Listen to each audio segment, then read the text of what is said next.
El quinto evangelio de Rudolf Steiner. Ujú.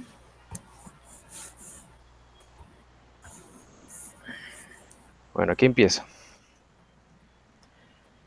Creo que con respecto al tiempo en que vivimos, es de peculiar importancia el tema sobre el cual voy a hablar en este ciclo de conferencias. Ante todo, deseo poner en claro que el haber elegido semejante tema no se debe en absoluto al afán de producir sensación ni cosa parecida, pues espero poder mostrar que, en un sentido de singular importancia para el tiempo presente, se justifica hablar de un quinto evangelio, y que para lo que ello significa, la denominación el quinto evangelio es efectivamente la más apropiada. Este evangelio aún no existe, como se explicará, como documento escrito, pero en tiempos venideros de la humanidad seguramente existirá en bien definida forma escrita. Mas en cierto sentido también se podría decir que el quinto evangelio es tan antiguo como los otros cuatro evangelios. Para poder hablar sobre este tema es preciso contemplar, a modo de introducción, algunos puntos que son tan importantes como necesarios para la plena comprensión de lo que ahora queremos llamar el quinto evangelio. Al respecto quisiera partir de que con toda seguridad acerca el tiempo en que desde la enseñanza primaria y en el marco de la más simple instrucción, la ciencia que comúnmente se llama historia, se enseñará de un modo algo distinto de como hasta ahora se había enseñado. En cierto sentido, este ciclo de conferencias nos dará la prueba de que en la historiografía del futuro e incluso en la historia más elemental, el concepto y la idea acerca del Cristo serán de mucho más importancia que hasta ahora. Sé que, en realidad, con este acerto digo algo totalmente paradójico. Tengamos presente que en tiempos pasados no muy lejanos, un sinnúmero de hombres, incluso de los más cultos de los países occidentales, dirigían hacia el Cristo el corazón y el sentimiento de una manera mucho más intensa que ahora. Quien pase revista a la literatura actual, quien reflexione sobre lo que principalmente interesa al hombre de nuestra época y lo que más hondamente le habla el corazón, tendrá la impresión de que va disminuyendo el entusiasmo y la emoción por las ideas acerca del Cristo, principalmente en las personas que pretenden pertenecer a los que poseen cierta cultura conforme a nuestra época. O sea, más o menos los académicos ya no les interesa tanto estudiar a Cristo. Eso es lo que quiere decir esto. A pesar de ello, y según lo que acabo de expresar, hemos de esperar que nuestro tiempo esté en camino para dar en el futuro mucho más importancia que hasta ahora a las ideas sobre el Cristo dentro de la historiografía universal. No hay en ello aparentemente una absoluta contradicción. Bueno, dejemos allí. No sé si tengan algún comentario, pregunta. Santi cuando dice que en un futuro el quinto evangelio va a quedar, pues como que se va a hacer físicamente ya como autorizado, es lo que entendí. Más o menos dice eso, sí. Ajá. Lo que quiere decir Steiner es que en un futuro, posiblemente no tan lejano, ¿no? Este quinto evangelio será público. Ahora, en este momento es esotérico. Solamente algún grupo pequeño de personas tienen como el conocimiento y el privilegio de poder leer el ciclo de conferencias de Steiner que se llama el quinto evangelio, ¿no? Y aún más poquito, o sea, un porcentaje de 0.00001 de personas pueden llegar al quinto evangelio si son clarividentes o iniciados. Entonces, Ah, en este pero, momento es así, es medio esotérico y medio oculto, pero en un futuro no tan lejano será evidente y será escrito y toda la gente lo podría tener. pero no es que sea dentro del canon que se haya aceptado, es decir, a Ahorita, nivel de la iglesia. sí, ahorita no, ahorita prácticamente no existe ese quinto evangelio. Ujú. Existe más o menos como decir un documento extraído del mundo espiritual. O sea, es antiguo, pero está en el mundo espiritual, más o menos así es. No sé si enredé más la situación, pero esa es como la idea. No, yo me refiero a que como a veces la iglesia dice que ya se cerró el canon y que hasta ahí, decir como que no se aceptaban Ah, ningún otro documento. ya entendí lo que quieres decir. Para la Sí, Iglesia Católica, que es la que nos compete a nosotros, porque están las denominaciones cristianas que tienen otro canon diferente, ¿no? Para la Iglesia sí, Católica, solamente ahora, a la fecha, hay cuatro evangelios aceptados. Hay como 50 evangelios que se llaman apócrifos, que no los acepta la Iglesia Católica, ni tampoco los protestantes. En eso es si hay como un acuerdo entre los católicos y las denominaciones cristianas.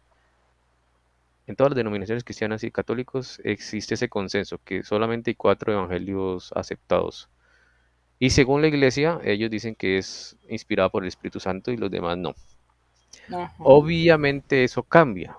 ¿Por qué? Porque la misma iglesia católica versus las denominaciones cristianas tienen diferentes libros. Digamos, la iglesia católica tiene como 5 libros más que las denominaciones cristianas. Y ambos se plantan en su fanatismo diciendo que los de ellos es la revelación del Espíritu Santo y los de los otros no. Entonces es curioso, ¿no? Que ambos piensan que los otros son los equivocados. Eso es curioso cómo funciona el fanatismo, ¿no? sí. Eso es interesante. Bueno, la ventaja de nosotros, ya pasamos por esa prueba del fanatismo a nivel religioso. Afortunadamente, la lectura de Steiner nos ha abierto el panorama. En- Tenemos conocimientos correctos de las otras religiones, por eso las toleramos y aprendemos más de las otras, no las rechazamos y además aceptamos las realidades de la organización católica, no religión, sino la organización, que eso está lleno de humanos, que son pecadores. Lástima es así, como cualquier organización humana. Y no nos tapamos los ojos ante eso, ¿no? Lo aceptamos siendo católicos, no lo cubrimos, ¿no? Bueno, muy bien. ¿Alguien tiene algún comentario de lo leído, de lo hablado? ¿Pregunta o continuamos?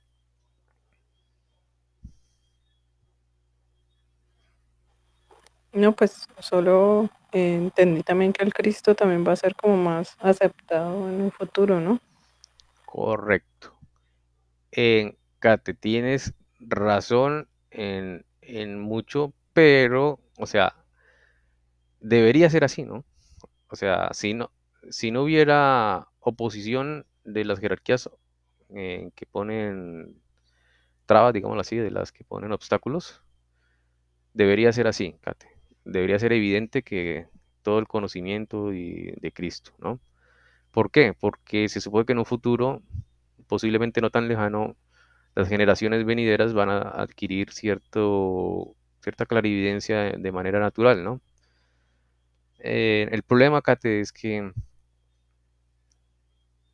van a haber confusiones, van a haber falsos cristos, como actualmente hay falsos cristos, en el futuro también. La gente se puede equivocar o dejar engañar. Ese es el problema, Kate.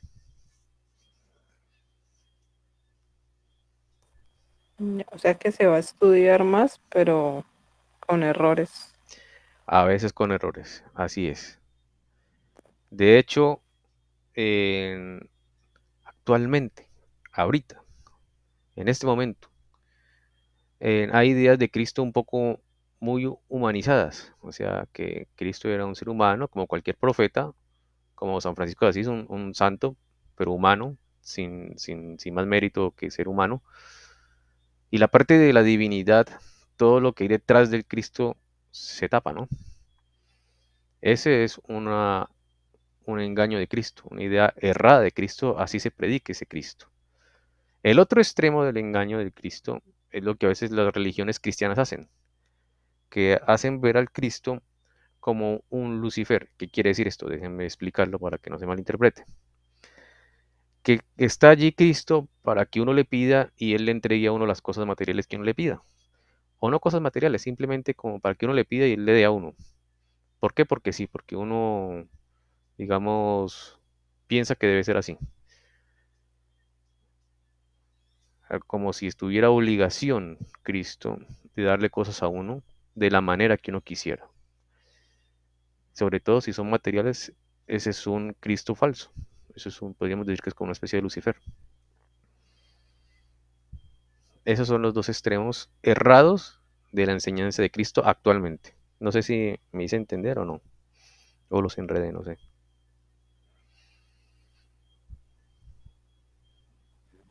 Sí, está bien, Santi. Ok, perfecto, perfecto, perfecto.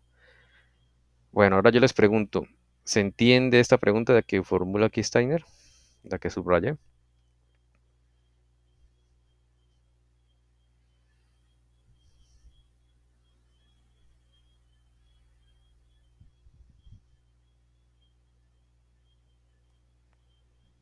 Mm, Pues porque dice que se está estudiando como mal lo del Cristo, pero al contrario lo que parece es que cada vez se va olvidando más, ¿no?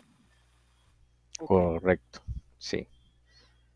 En, en los, en los escritos religiosos o católicos o cristianos, entre más, digamos, uno se va al pasado de estos escritores que hablan de Cristo, uno siente más devoción en ellos, ¿no? Ahora no tanto, ahora los que se creen cultos, la academia, ya no quieren estudiar a Cristo. Antes no era así. Hay varios motivos, ¿no? Entonces, esa es como la paradoja. La pregunta es, ¿por qué en un futuro sí se va a querer estudiar más a Cristo que antes? Si ahora se ve que es como antes hay apatía en el estudio de Cristo, ¿no? Por las personas académicas. Entonces, sí, esa es la pregunta. Y aquí Steiner lo va a explicar, ¿listo? Voy a seguir leyendo. Acerquémonos ahora desde otro punto de vista a este problema. En muchas conferencias del pasado, incluso en esta ciudad, he hablado sobre el significado y el contenido de las ideas concernientes al Cristo. Y en muchos libros, como resultado de la ciencia espiritual, se ha publicado lo expuesto sobre los secretos de la entidad del Cristo. Quien estudie el contenido de esos libros llegará a decirse que para la plena comprensión de la entidad de Cristo hace falta un vasto conocimiento, y que se debe partir de los más profundos conceptos e ideas para elevarse a la verdadera comprensión de la naturaleza de Cristo, como asimismo del impulso de Cristo que obró a través de los siglos. En cierto modo podría pensarse que primero hay que conocer toda la antroposofía para ascender a la correcta idea de la naturaleza del Cristo. Empero, si examinamos la evolución espiritual en el curso de los siglos, se nos presenta, de siglo en siglo, la extensa y honda ciencia dedicada a comprender la venida y la obra de Cristo. A través de los siglos, la humanidad recurrió a las más altas y más importantes ideas con el fin de comprender al Cristo. Por eso podría parecer que solo las más importantes actividades espirituales podrían conducir a la comprensión de la naturaleza del Cristo. Pero ¿es efectivamente así?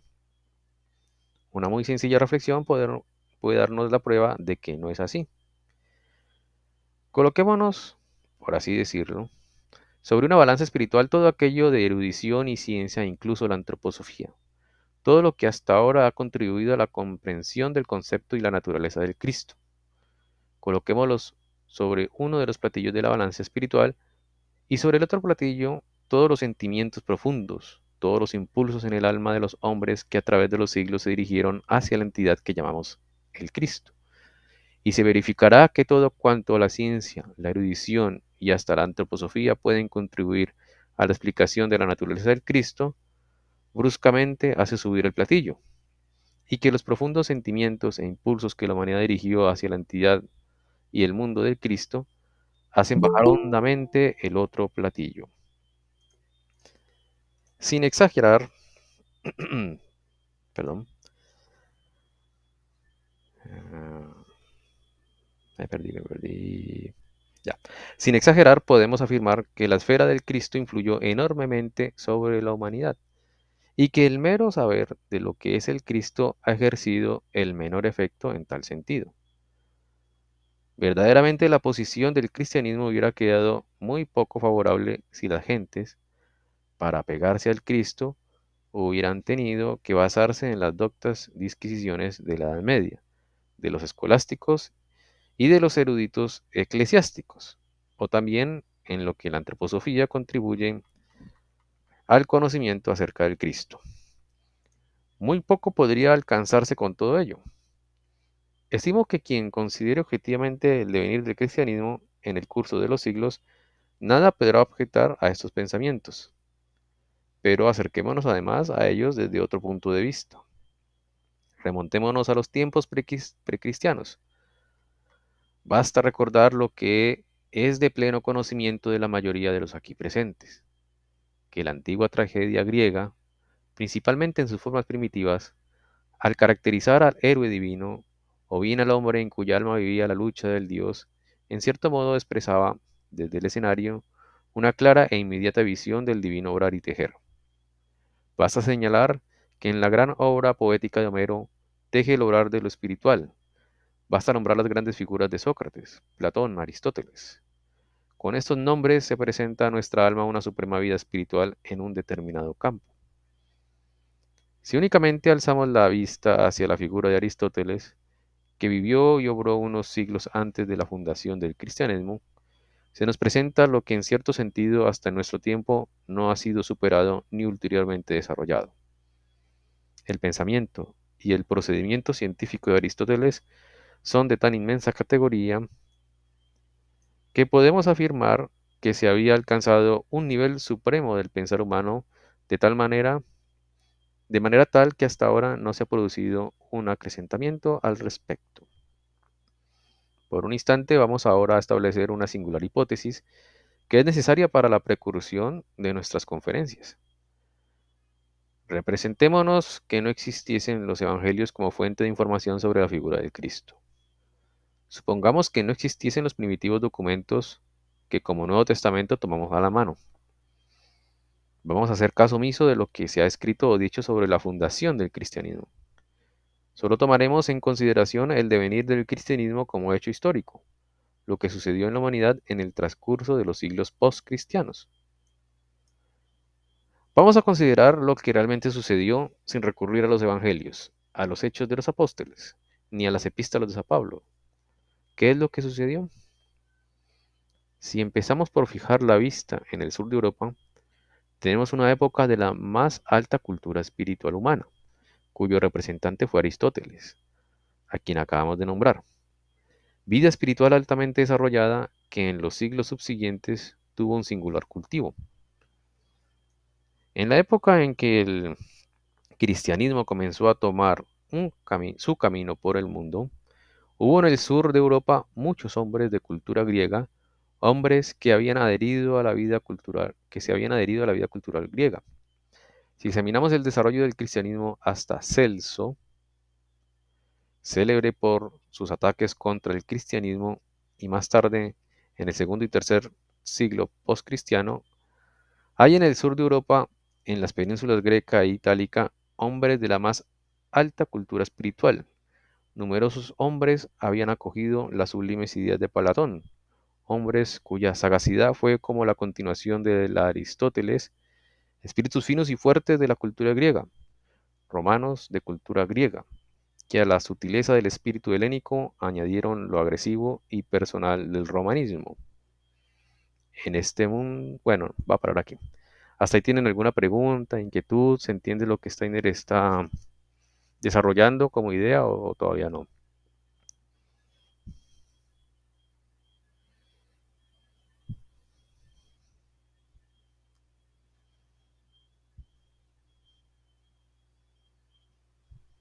Yo creo que sí, ¿no?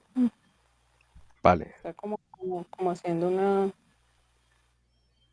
reflexión. Bueno, pues falta que llegue al punto de cómo sería como el mundo si quitáramos el hecho de la venida de Cristo. sí, sí, sí, sí, sí. ¿Y cómo se ha Sí, es, ido? Sí, dime, vale. sí, es como ir diciendo, él está diciendo como se fue preparando todo, ¿no? De cada cultura fue sacando algo que los iba como preparando, ¿no? Sí, sí, sí. Y además, digamos,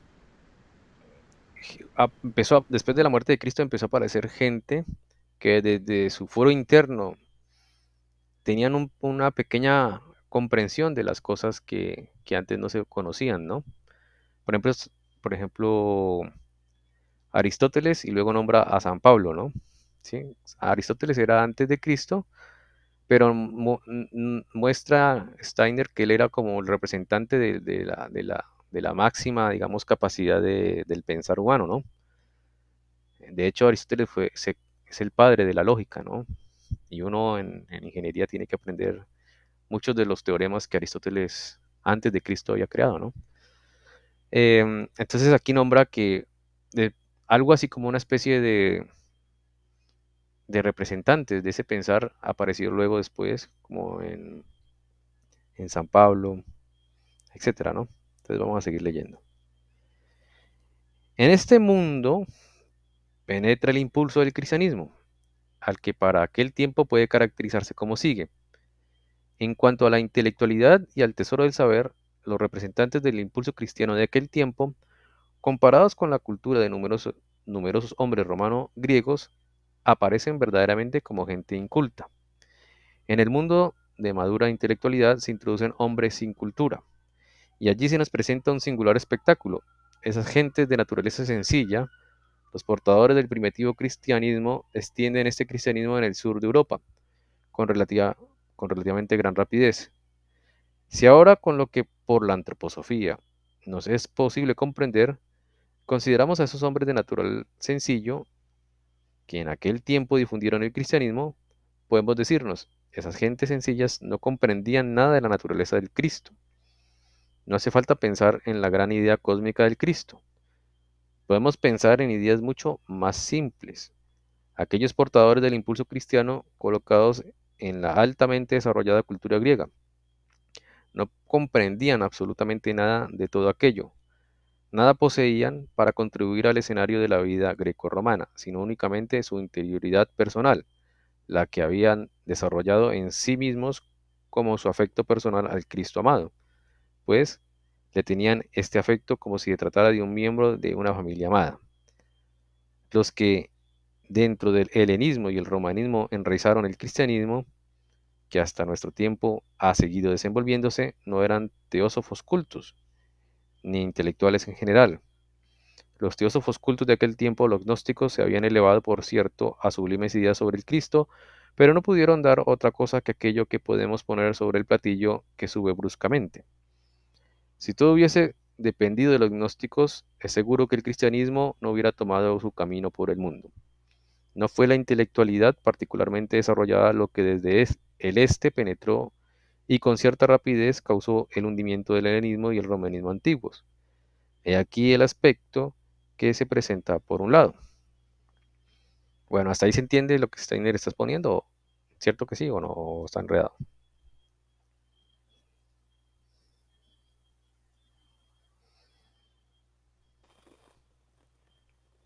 Sí, yo creo que se entiende. Ahí sería como la contradicción, ¿no? Que antes no había razón, entonces mm, no era que se entendiera más al Cristo, sino que era como por lo que hemos hablado, que antes no había razón, como por instinto, no instinto, no, me fue la palabra. Digamos Ahora, por afecto, ¿no? exacto. Y ahorita sí ya los que lo busquen va a ser como por iniciativa pues consciente, ¿no? Creo yo. Exactamente. Digamos ahora como se ha desarrollado más la razón y la lógica y el alma consciente está desarrollándose, ya con esas almas desarrolladas en la mayoría de los humanos se puede comprender el Cristo. Hace 2000 años era difícil porque la humanidad en general no había desarrollado esa alma racional como ahora sí la mayoría de los humanos lo tenemos. Hace 2000 años había gente excepcional como Aristóteles, Platón, el mismo San Pablo, que están por encima del promedio de la mayoría de la humanidad. Entonces ya tenían desarrollada el alma racional hasta cierto punto, como ahora nosotros la tenemos el alma desarrollada en promedio de toda la humanidad. Pero hace 2000 años poquitos, los que nombramos, ¿no?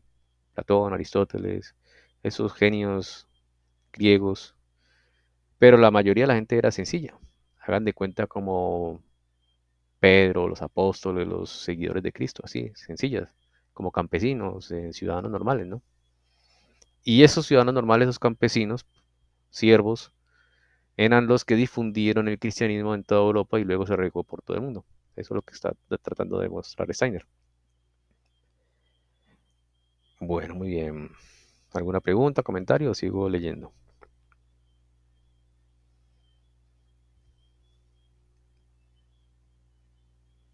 Sigue, ¿no? Perfecto, muy bien. Considerado por el otro, tenemos a los hombres de alto nivel intelectual, empezando con Celso, el enemigo del cristianismo, quien ya en aquel tiempo exponía todo lo que hasta hoy se suele decir, hasta el filósofo en el trono Marco Aurelio. Fijémonos la mirada en los neoplatónicos de fina cultura, quienes entonces expresaban ideas, al lado de las cuales la filosofía actual es de muy poca sustancia. En su nivel y amplitud de horizonte eran ideas muy superiores a las de nuestro tiempo. Pero si miramos lo que esos filósofos sostenían contra el cristianismo, y lo mismo lo que en el espíritu griego y romano aquellos hombres de alto nivel intelectual aducían desde el punto de vista de la filosofía griega, se nos da la impresión de que todos ellos no comprendían el impulso de Cristo. Vemos que el cristianismo va extendiéndose debido a portadores que no entendían nada de la naturaleza del cristianismo, y es combatido por una alta cultura que no es capaz de comprender la significación del impulso del Cristo. Curiosamente, el cristianismo viene al mundo de manera tal que ni adictos ni adversarios llegan a comprender su verdadero espíritu. Y sin embargo, hubo hombres dotados de la fuerza del alma para hacer triunfar en el mundo el impulso de Cristo. Si pasamos a lo que como Tertuliano, Tertuliano sí era un intelectual cristiano, ¿no? Bueno, si pasamos a lo que como Tertuliano, con cierta grandeza se consagraban a defender al cristianismo, vemos en él a un romano quien, si nos fijamos en su modo de hablar, es el cuasi creador de una nueva lengua romana, un hombre que por su acierto en el uso vivo de las palabras se nos presenta como una personalidad importante. No obstante, si nos preguntamos qué hay detrás de las ideas de Tertuliano, resulta que todo cambia. Descubrimos que en verdad posee bien poco de intelectualidad y nivel espiritual. Los que defienden al cristianismo tampoco contribuyen mucho. Pero semejantes personajes como lo fue Tertuliano, a cuyos argumentos los griegos cultos no daban mucho crédito, de todos modos, por su actuar ejercían influencia. Por algo Tertuliano influía en forma irresistible, pero ¿debido a qué? He aquí lo importante. Seamos conscientes de que aquí realmente surge una pregunta. ¿A qué se debe que van influyendo sobre la evolución los portadores del impulso de Cristo si ellos mismos entienden poco de la naturaleza del impulso de Cristo? ¿A qué se debe que van influyendo los santos padres, incluso Orígenes, quienes dan la impresión de que les falta habilidad? ¿Qué es lo que de la naturaleza del impulso de Cristo ni la cultura grecorromana es capaz de comprender? Pero demos otro paso más. El referido fenómeno se nos presenta en forma más acentuada si consideramos la historia. Vemos llegar los siglos en que el cristianismo va extendiéndose dentro del mundo europeo, entre pueblos como, por ejemplo, los germánicos, que habían tenido cultos religiosos muy distintos, pueblos aparentemente unificados por sus ideas religiosas, los cuales no obstante acogían con plena fuerza el impulso de Cristo como si hubiera sido su verdadera vida. Si miramos los mensajeros germánicos más activos, vemos que no eran de modo alguno hombres de preparación escolástica teológica. Por el contrario, eran aquellos que de alma más bien sencilla actuaban entre las gentes y les hablaban con ideas sencillísimas, pero directamente al corazón. Sabían expresarse en forma tal que sus palabras llegaban a lo más hondo del alma de quienes los escuchaban. Eran hombres sencillos que se dirigían a todas partes y que actuaban de la manera más eficaz. Bueno, hasta ahí tienen alguna pregunta, comentario o continuamos.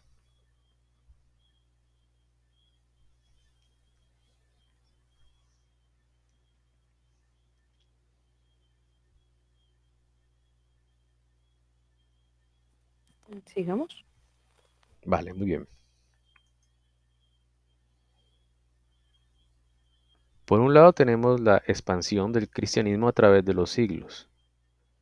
Por otro lado, admiramos que este mismo cristianismo es motivo de importante erudición, ciencia y filosofía.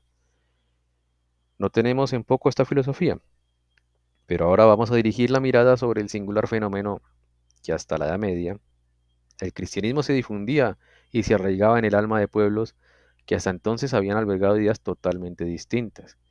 Y en un futuro no muy lejano, al hablar de la expansión del cristianismo, se expondrán otras cosas más.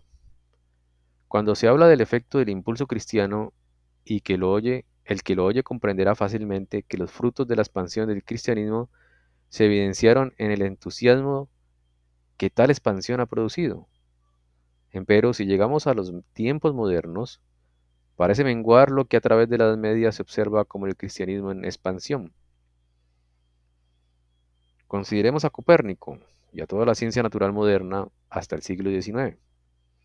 Podría parecer que la ciencia natural, lo que desde Copérnico se ha infundido en la cultura espiritual de Occidente, hubiese contrariado al cristianismo, y hechos exteriores podrían corroborarlo. Por ejemplo, hasta la segunda década del siglo XIX, la Iglesia Católica había puesto en el índex a Copérnico, pero esto es cosa exterior que no impidió que Copérnico fuera canónigo. Lo mismo ocurre con Giordano Bruno, que fue quemado por hereje. Ambos habían llegado a sus ideas basándose en el cristianismo y actuaban por el impulso cristiano. Mal lo comprende quien, ateniéndose a lo que dice la Iglesia, pensase que aquello no ha sido fruto del cristianismo. Los hechos que acabo de exponer dan prueba de que la Iglesia no ha comprendido bien lo que son frutos del cristianismo. Quien considere las cosas más profundamente reconocerá que todo lo que los pueblos hicieron hasta en los siglos recientes fue el resultado del cristianismo y que por el cristianismo el hombre llegó a mirar desde la tierra hacia las vastedades celestes, como lo muestran las leyes copernicanas. Esto solo fue posible dentro de la cultura y por el impulso del cristianismo. Para el que considere la vida espiritual no en la superficie, sino en sus profundidades, resultará algo que, si lo enuncio, parecerá paradójico. No obstante, es cierto. Para la profunda contemplación resulta que sin el cristianismo hubiera sido imposible el surgimiento de un Haeckel, tal como él se nos presenta, con toda su oposición al Cristo. Sin la existencia de la cultura cristiana no hubiera sido posible el fenómeno de Ernst Haeckel, y toda la evolución de la moderna ciencia natural, por más que se esfuerce en desarrollar oposición al cristianismo, es realmente fruto de este mismo cristianismo, una continuación inmediata del impulso del cristiano. Cuando la ciencia natural moderna haya superado los defectos de su primitivo desarrollo, la humanidad llegará a comprender lo que significa que el punto de partida de dicha ciencia, en su consecuente prosecución, realmente conduce a la ciencia espiritual. Se comprenderá que existe un camino que consiguientemente conduce de Haeckel a la ciencia espiritual. Eso también hará comprender que Haeckel, si bien él mismo no lo sabe, es un genio enteramente cristiano. Los impulsos cristianos no solo han producido lo que se llama o se llamaba cristiano, sino también aquello que se tiene por opuesto al cristianismo. Examinando las cosas no solamente por los conceptos, sino por la realidad, se llegará a tal convicción. En mi opúsculo Reencarnación y Karma se expone que un camino directo conduce del darwinismo a la idea de las vidas terrenales repetidas. Bueno, hasta ahí tienen alguna pregunta, comentario o continúo con la literatura.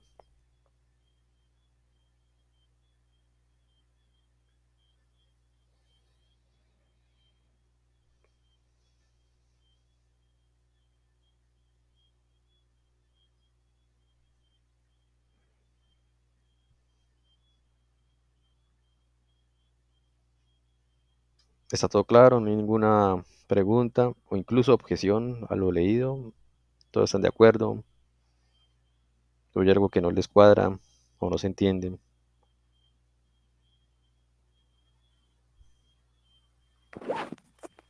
Mm, Entiendo que pues por el mismo cristianismo fue que llegó como la intelectualidad y además la oposición al cristianismo, ¿no? Sin eso no hubiera sido posible, pero no sé si puedes explicar un poquito más, Santi. Sí, sí, sí. La idea es lo que tú dices, pero voy a tratar de decirlo con otras palabras. El impulso de Cristo ha hecho que la evolución del alma humana se haga de tal manera que se vuelva su forma de pensar más lógico, más exigente en su razonamiento, ¿no? Por eso aparecieron las ciencias naturales. Las ciencias naturales es como una expresión de todo el esfuerzo humano que ha tratado para, digamos, descubrir o entender la naturaleza, ¿no? Con con el entendimiento humano, con la razón. Pero ese impulso de desarrollar la razón y el entendimiento se hace por Cristo, porque Cristo dio a la humanidad ese impulso de que el alma humana pudiera comprender el mundo espiritual con la lógica y la razón. Primero tiene que desarrollar la lógica y la razón en el mundo natural, en las ciencias, y luego en el mundo de la filosofía, digámoslo así, por dar un término, en el mundo de las ideas y la filosofía, y finalmente esas dos cosas deben combinarse para poder entenderse el mundo espiritual, que es lo que se llama ciencia espiritual. Ideas como la de Darwin, que aparentemente van en contravía al cristianismo, filósofos como Ernest Haeckel, que supuestamente hablaba en contra del cristianismo, son expresiones para entender luego el cristianismo. Haeckel por el lado de filosófico y en el caso de las ciencias naturales, en el ejemplo de la biología en la evolución de las especies de Darwin, por el lado de las ciencias naturales.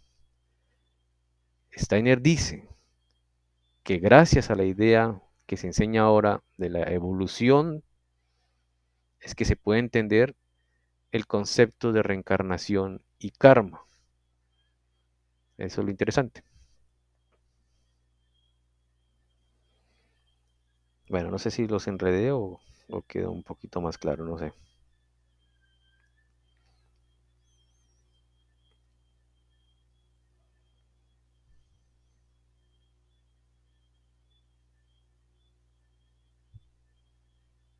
Está bien, Santi, gracias. Ok, muy bien.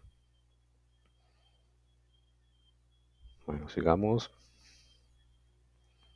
Para juzgarlo correctamente es preciso contemplar sin prejuicios el obrar de los impulsos cristianos. El que comprende el hegelianismo y el darwinismo y conoce un poco lo que Hegel no alcanzó a conocer, Darwin en cambio sabía ciertas cosas, comprenderá que el darwinismo solo fue posible como movimiento cristiano y que consiguientemente conducía a la idea de la reencarnación. Quien además posee cierta fuerza clarividente llegará por este camino al origen espiritual del género humano. Ciertamente es un camino más largo, pero con la ayuda de la clarividencia, un correcto camino que el hegelianismo conduce a la concepción espiritual del origen de la evolución terrestre. Pero también puede suceder que, sin compenetrarse del principio vital del darwinismo, se lo tome tal como hoy se presenta. Dicho de otro modo, si se toma el darwinismo como impulso, sin poseer la viviente comprensión del cristianismo que le es inherente, se llegará a algo extraño. Con semejante disposición anímica no se comprenderá ni el cristianismo ni el darwinismo, pues estará lejos del verdadero espíritu tanto del cristianismo como el del darwinismo. Esta parte que dice Steiner es muy importante, después se las explico. En cambio, quien se compenetre del genuino espíritu del darwinismo, por materialista que fuere, será capaz de remontarse en la evolución terrestre al punto de reconocer que jamás el ser humano puede haberse desenvuelto de formas animales inferiores, sino que necesariamente debe de ser de origen espiritual. Remontándose, se llega al punto en que se percibe al hombre como ser espiritual, apareciendo en lo alto sobre el mundo terrenal. Empero quien se aleje de ese buen espíritu de creer, si es adepto a la idea de la reencarnación, que en alguna encarnación pasada él mismo puede haber vivido como mono, el verdadero darwinismo jamás puede conducir a semejante creencia. Si el darwinismo no se le quita lo cristiano, se verificará que hasta en nuestro tiempo los impulsos darwinianos surgieron del impulso del Cristo, y que los impulsos cristianos ejercen su influencia incluso donde se los niega. Resulta pues que tenemos no solamente el fenómeno que en los primeros siglos el cristianismo se difunde aisladamente de la erudición y el saber de los adeptos, que en la Edad Media los doctos escolásticos contribuyen muy poco a su difusión, sino que también tenemos el fenómeno paradójico que el cristianismo, como contraimagen, aparece en el darwinismo. Toda la grandeza de la idea del darwinismo recibió de los impulsos cristianos su energía, y estos impulsos, que le son inmanentes, conducirán de por sí a que esta ciencia supere el materialismo. Bueno, muy bien, no sé si hasta ahí está claro lo que dice Steiner, o no se entiende, o más o menos. ¿Tienen alguna pregunta, comentario? ¿O continuamos?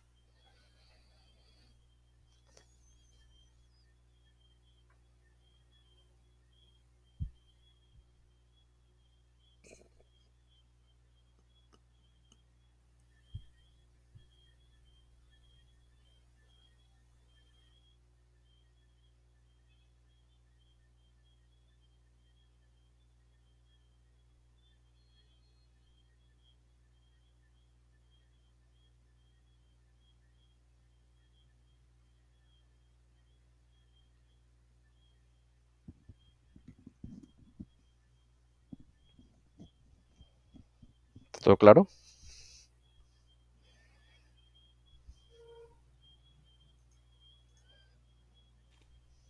Yo creo que está bien, Santi. Ok, Kate, para ti está claro. ¿Para los demás? Ay, Santi. Bueno, muy bien. Yo creo que voy a explicarles más bien algo para no seguir avanzando, y no quiero que ciertos aspectos de este pedazo no se pasen desapercibidos. Aquí es muy interesante lo que dice Steiner, porque da a entender que lo que ahorita, digamos, se, se saca como a colación para demostrar que el cristianismo no, que las ideas cristianas no pueden ser como la idea del darwinismo, de la evolución de las especies.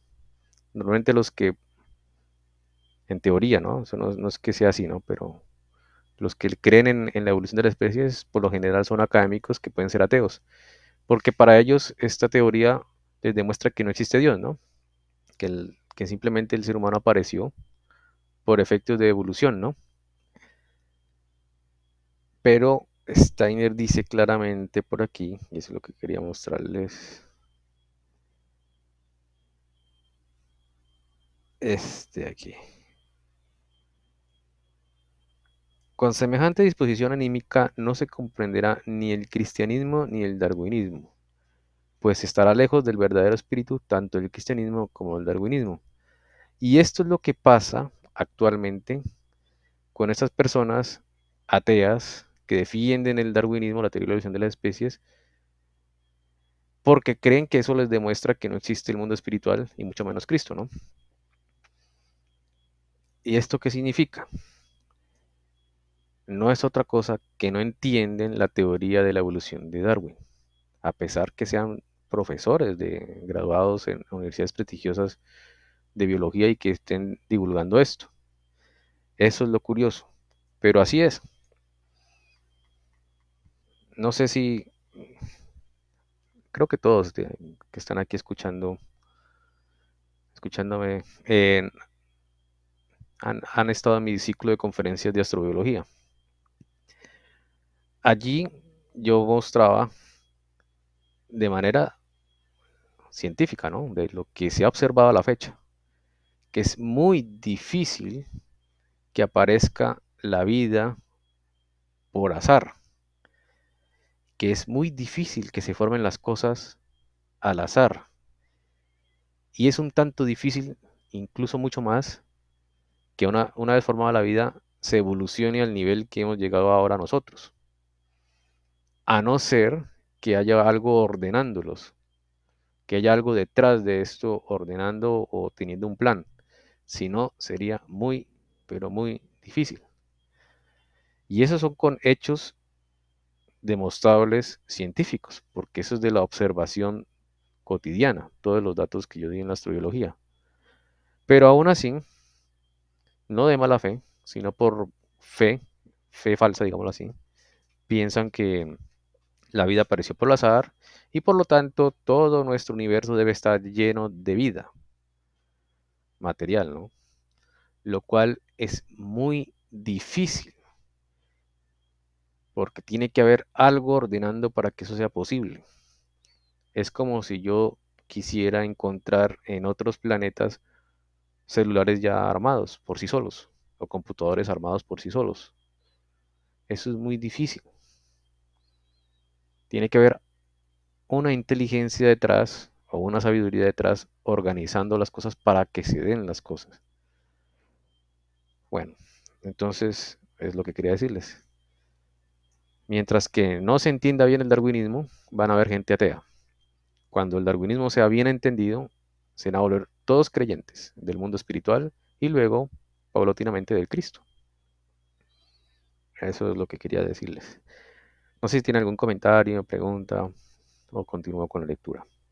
O dejamos allí porque ya faltan poquitos minutos.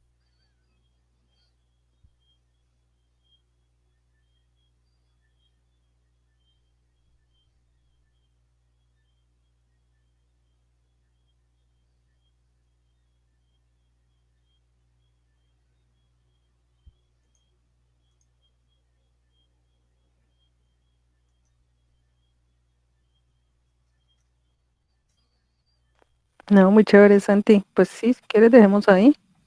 Vale, vale, muy bien. Les voy a Ay, yo compartir. creo que sí. ¿Sí? Ok. Les voy a compartir por el grupo de WhatsApp, les voy a compartir un videito de no más de 10 minutos. Es de un youtuber, pero que es científico. Bueno, pues no es de los estafadores, sino que con cierto rigor científico explica algo que es muy interesante para que lo vean, ¿listo? Sobre precisamente la evolución de la vida en otros planetas, ¿listo? ¿Les parece bien? Listo. Bueno, muy bien. Dale, Santi. Bueno, feliz noche para todos. Nos vemos Gracias, el Santi. jueves. Feliz noche. Bueno, que estén bien. Chao. Chao, chao.